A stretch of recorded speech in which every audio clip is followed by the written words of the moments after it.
আমার সমস্ত বন্ধুদের জানাই রাখি পূর্ণিমার অনেক শুভেচ্ছা।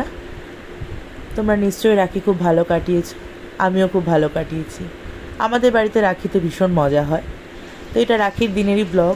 রান্নাবান্না জোর কদমে স্টার্ট হয়ে গেছে। সকালবেলা মাংস বসিয়ে দিয়েছি, এদিকে দই কাতলা হচ্ছে। তার মধ্যেই আমার ছেলে স্কুলে গিয়েছিল, স্কুল থেকে চলে এসেছে। আজকে আমি যাইনি, আজকে ওর বাবা ওকে নিয়ে গেছিলো, যেহেতু ওর বাবার ছুটি ছিল। ফেরার পথে ওরা অঞ্জনাকে মানে আমার ননদকে নিয়ে চলে এসছে।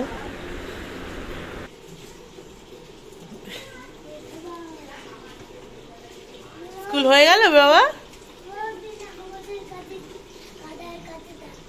রোজ দিন কাদের কাছে দাঁড় করায় কেন? এদিকে সকালেই আমার মেজ ননদ এসেছিল আমার ভাগনাকে নিয়ে।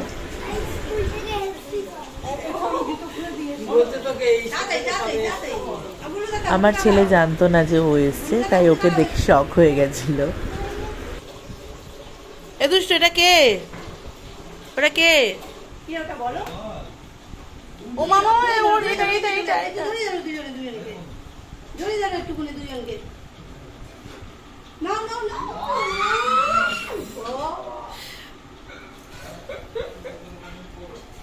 জুতো খুলেছো? মোজা খোলো, বসে বসে খোলো।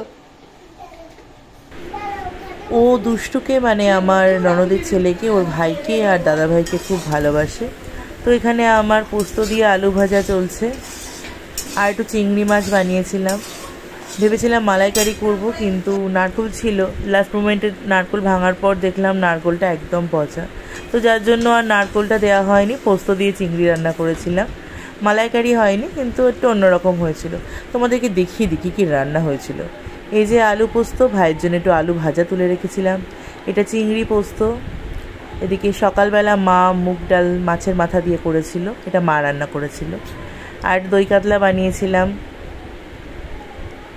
আর চিকেন। আর মা বানিয়েছিল এক হাঁড়ি ভাত, সাদা ভাত, নর্মাল ভাত, সেটা আর কাউকে দেখালাম না।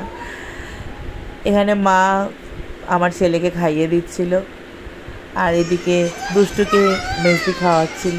তো একদমই খেতে চাইছিল না, আর তেজ করে করে। যাই হোক, এদিকে আমরা সেই সময় আমরা রাখি আর মিষ্টিগুলো সাজিয়ে নিচ্ছিলাম। এই যে স্ন্যাক্সের প্লেটটা, ওটা আমি ভাইয়ের জন্য আনিয়েছিলাম, আমি আমার দেওরকে ফোঁটা দিই। আর এই যে বার্গারের ছোট্ট কামড়গুলো দেখছো, ওটা আমার ছেলে নিজেকে রেজিস্ট করতে পারেনি, ও কামড় দিয়ে দিয়েছে তার আগেই। যাই হোক, এই আমাদের সাজানো গোছানো তখন চলছিল। তারপর বসে পড়েছে আজকের সেলিব্রিটিরা। আমাদের বাড়ির রাখির পর্ব এবার শুরু হতে চলেছে। প্রথমে মেজদি পরিয়ে নিচ্ছে রাখি। ও ফুলের রাখি আনে বরাবর, প্রতি বছরই ওকে দেখেছি ফুলের রাখি বানিয়ে আনতে আর নিজে হাতে মিষ্টি বানিয়ে আনতে। এবারও তার অন্যথা হয়নি, ও নিজে হাতে মিষ্টি বানিয়ে এনেছে আর ফুলের রাখি বানিয়ে অর্ডার দিয়ে বানিয়ে এনেছে।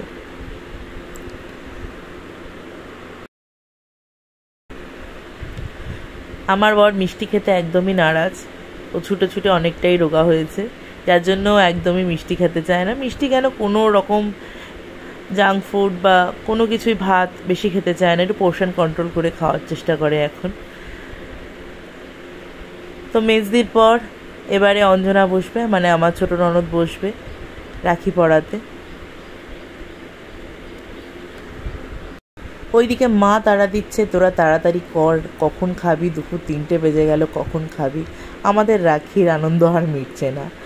যাই হোক, ও রাখি পরিয়ে দিচ্ছে, মিষ্টিও খাইয়ে দিল। এবার ভাইকে পরাবে। রাখির দিন আমরা সবাই শাড়ি পরেছিলাম, যে কজন ছিলাম। তো ফটো সেই সময় তোলা হয়নি, পরে ফটোগুলো আমি ভিডিও শেষে অ্যাটাচ করে দেবো। এবার আমার পালা। আমি শুধু আমার দেওরকে রাখি বাঁধি। আর এই রাখিটা জানো তো, এই যেটা পরাচ্ছি ওকে আমি, এটা আমার নিজের হাতে বানানো। আমি আমার কাছের মানুষদের সবসময় একটু নিজের হাতে বানানো জিনিস দিতে পছন্দ করি। যাই হোক, কেমন হয়েছে জানি না, কিন্তু চেষ্টা করেছি। বরকেও একটু খাইয়ে দিচ্ছিলাম, রাখি তো পড়াইনি। যা হোক, সন্ধেবেলা একটু আইসক্রিম আনা হয়েছিল, আমাদের বাড়ি যে কোনো অনুষ্ঠানে একটু আইসক্রিমের বার বা আইসক্রিমের ডাব্বা আনা হয়, সন্ধ্যেবেলা ওটাই খাওয়া দাওয়া হয়। তো আমরা কাপে করে আইসক্রিম খাচ্ছিলাম, কারণ বাটি পাওয়া যাচ্ছিল না, মানে অতগুলো ওই রকম টাইপের বাটি পাওয়া যাচ্ছিল না, যার জন্য আমরা কাপে করে আইসক্রিম খাচ্ছিলাম। এভাবেই রাখির দিনটা আমরা শেষ করলাম আইসক্রিম খেয়ে। এই যে রাখির ফটোগুলো। যাই হোক, তোমরাও জানিও তোমরা কীরমভাবে তোমাদের রাখির দিনটা কাটিয়েছো। আমাদের কিন্তু খুব ভালো কেটেছে, ব্যস্ততায় কেটেছে, আনন্দে কেটেছে, সবাই মিলে একসাথে খাওয়া দাওয়া করে কেটেছে, কিন্তু খুব ভালো কেটেছে। আজকের মতো তাহলে এখানেই, টাটা।